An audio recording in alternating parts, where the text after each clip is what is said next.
이 부동산 PF 문제 좀 어떻게 될 거라고 보시나요? 저는 뭐 큰 문제 아니다. 결국 뭐가 문제냐? 당사자들이 문제죠. 건설사 망하는 건 불가피하고 이금융권에서도 망할 거다. 또는 공경에 처할 거다. 그러나 그게 우리 국가 경제랑 무슨 상관이야? 우리 주가 폭락했다고 해서 주주들한테 돈 줘야 된다는 이야기 안 하는 거랑 마찬가지고, 여기도 자기들이 사업 미래를 낙관하다가 터졌으면 본인 책임이 뭐고,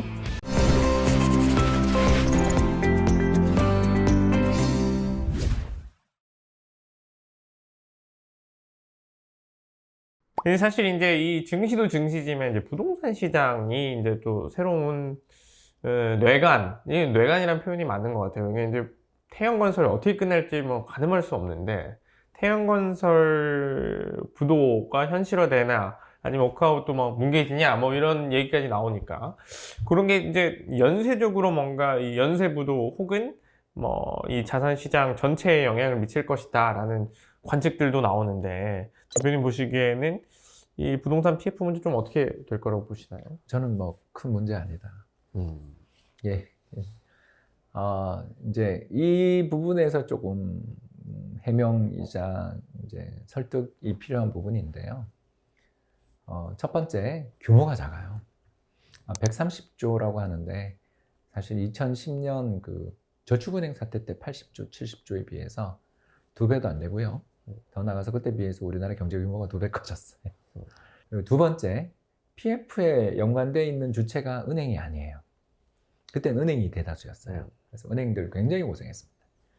제가 있었던 은행도 거의 수십조.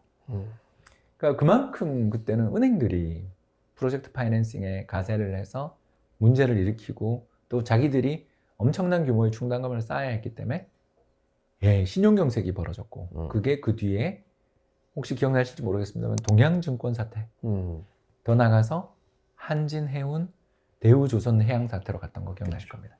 그래서 거의 5년 불황을 만들었어요. 그 과정에서 부동산 시장이 전체적으로 보면 그 경제가 안 좋았기 때문에 불황을 보이는 면도 있지만, 신용경색 문제도 되게 심각했다. 그러니까 김주수 총재가 2013년에 그렇게 금리를 많이 내리고 했던 거잖아요. 근데 신용경색이 전방위적으로 벌어질 거냐? 그러니까 은행, 저축은행, 신협, 뭐 새마을금고, 뭐 단위농협 좋습니다. 어디 뭐 문제 되겠죠. 그러나 그게 금융 시스템 지급 결제랑 뭔 상관입니까? 마지막 세 번째, 이 규모가 최악의 경우에 이제 그때를 그냥 제가 가정합니다. 30% 정도 손실이 난다. 굉장히 강한 가정입니다. 왜 그러냐면 부동산 브릿지로는 위험해요. 사업 전이에요. 이게 돈이 들어올 데가 없어요. 땅도 아직 못 샀는데 문제가 되는 거예요. 브릿지로는 진짜 위험한데, 본 PF는 땅을 갖고 있고요. 건설사가 짓고 있는 중에 문제가 되는 거예요. 자, 이건 뭘 의미하냐면 우리나라에서 가장 안정적인 담보가 뭡니까? 땅이에요.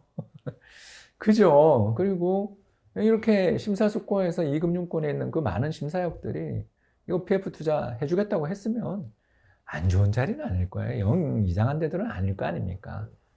그러면 결국 지금 이 문제가 생긴 건 공사비가 급등하고 경기 나빠지고 거기다 미분양 좀 늘고 거기다 금리 올라가서 문제 생긴 거지, 전체 사업장이 전부 엉망이냐? 아니라는 거예요. 그러면 30% 정도만 손실 본다. 이게 이자 비용의 손실이겠죠. 그러면 이제 이게 GDP 얼마냐 하면 2%예요. 자, 근데 5년에 걸쳐 터진다. 그러니까 장기화된다고 보는 거죠. 최악의 가정을 제가 보는 거죠. 4년에 걸쳐 터진다 그러면 연 우리나라 GDP 0.5%. 결국 뭐가 문제냐? 당사자들이 문제죠. 당사자들이 문제인 거고요. 그리고 당사자들이 도망치는 과정에서 서로 이제 회수하겠죠. 그러니까 그걸 위해서 채권시장 안정기금도 만들고, 아까 제가 잠깐 이야기했지만 CBO 같은 걸 만들어서 부실채권들 인수해주는 대신에 거기다가 뭔가를 첨가해주는 중류의 펀드들 만들거나 뭐 이런 것들을 하겠죠. 물론 관치입니다. DJ 정부 때 했다고 해서 뭐 모든 게 정당한 건 아니잖아요. 근데 관치지만 이런 여력을 할 정도의 행정 능력을 가지고 있는 나라잖아요. 그러면 건설사 망하는 건 불가피하고 이금융권에서도 망할 거다. 또는 공경에 처할 거다. 그러나 그게 우리 국가 경제랑 무슨 상관인가? 그러니까 버블이 있었던 데가 터진 거지. 자본주의 경제라는 게 버블이 있고 이건 무조건 돼라고 했던 사람들이 손실 보는 거, 우리 주가 폭락했다고 해서 주가 폭락한 주주들한테 돈 줘야 된다는 이야기 안 하는 거랑 마찬가지로 여기도 자기들이 사업 미래를 낙관하다가 터졌으면 본인 책임인 거고 그게 시스템적 위기가 될 것 같으면 거기는 어떻게 혼을 내고 정리를 하든 법정관리를 넣고 워크아웃을 한 다음에 연쇄적으로 안 터질 정도로 정부가 관리해 주는 정도로 가야지. 뭐 여기 더 대안이 없잖아요. 이미 안 터지면 모르지만 터졌으니까. 생각보다 부동산 PF 위기가 뭐 국가 경제, 한국 경제에는 영향을 안 미칠 것이다. 뭐 말씀하신 게 GDP 1% 수준의 문제. 뭐 4, 5년으로 하면은 4년에 걸치면 0.5% 미만으로 떨어지는 정도 수준이라서 그가 예전 부동산 위기들처럼 심할 것 같지 않다라는 말씀이신데. 뭐 카드 위기 이런 거랑 비교하기가 좀 민망한 게 카드 위기 때는 은행의 일반 카드 연체율이 12%였어요. 그래서 400만, 500만 신용불량자가 나왔고 그 뒤에 우리가 장기간에 걸친 내수 경기 침체를 겪었어요. 근데 이제 뭐 이거가 내수에는 안 좋죠. 건설 투자를 위축시킬 수 있으니까. 그러나 그 관련된 분들은 정말 힘드시겠죠. 그거에 대한 또 주택 보증의 또 손실 리스크들 뭐 이런 것까지 있다라는 건 압니다만 국가경제 차원에서의 문제인가 아니면 한 섹터의 문제인가. 그러니까 우리 그때 조선 섹터 구조조정 해봤잖아요. 큰 고통이었지만 나라 망했냐? 은행 망했냐? 이건 아닌 거죠. 그러니까 고통스러운 거죠. 그 섹터에 계신 분은 죽는다고 비명을 질러야 도와주니까 자기 문제들에 대해서 호소를 할 수밖에 없는 건 알지만 정말 그 국가경제 차원에서 이걸 무조건 해결하고 가야 되고 여기 다 돈을 집어넣어서 아무도 안 터지게 해줘야 되느냐. 그건 국민적 공감대를 얻기가 쉽지 않을 거다. 이렇게 생각합니다.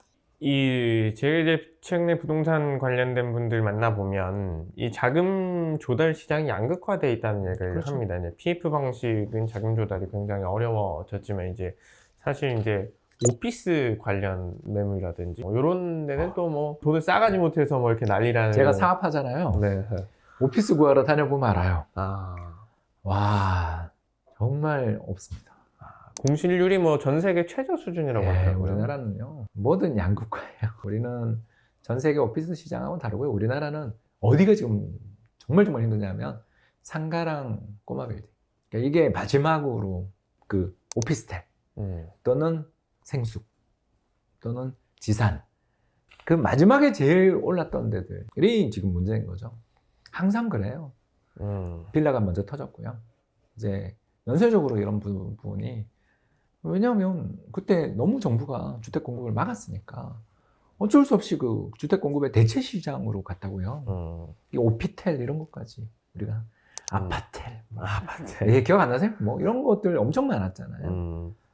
이거가 뭐 분양가 1억 넘는 것들도 너무너무 많았었어요. 근데 그런 데는 어쩔 수가 없어요. 왜? 이 하이어라키가 있어요, 시장에는. 뭐 강남 아파트, 그 다음에 2기 신도시 중에 잘 지은 뭐 잘 지금 이미 도시 기반 시설 다 만들어진 뭐 신안산선 신분당선까지 꼭 이야기할 필요 없겠죠. 그런 데들은 잘 안 빠지고 금방 해결되고 거기는 반등이 먼저 나오지만 여기는 재작년부터 시작됐던 하락장의 후폭풍들은 이제 시작이거든요.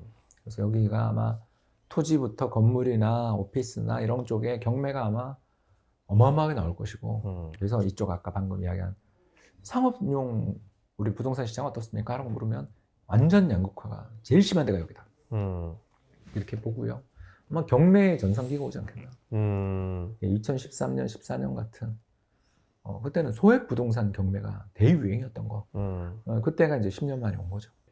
이것저것 얘기를 나눠봤는데 이제 대표님이랑 뭐 다양한 얘기를 나눠봤습니다. 오늘 세계 경제 흐름, 앞에 뭐 미국 경제가 뭐 생각보다 제조업 기반으로 해서 좋았고 금리 인하는 생각보다 너무 좋으니까 좀 늦게 할 수도 있을 것 같다라는 얘기도 해주셨고 그에 비해 한국은 조금 금리 인하가 좀 더 이를 수 있다. 뭐 그런 얘기. 부동산 PF 위기가 생각보다는 심화되지 않을 수 있다. 뭐 특정 당사자의 문제일 수 있다. 이런 얘기까지 한번 쭉 나눠봤습니다. 오늘 시간 내주셔서 감사합니다. 감사합니다.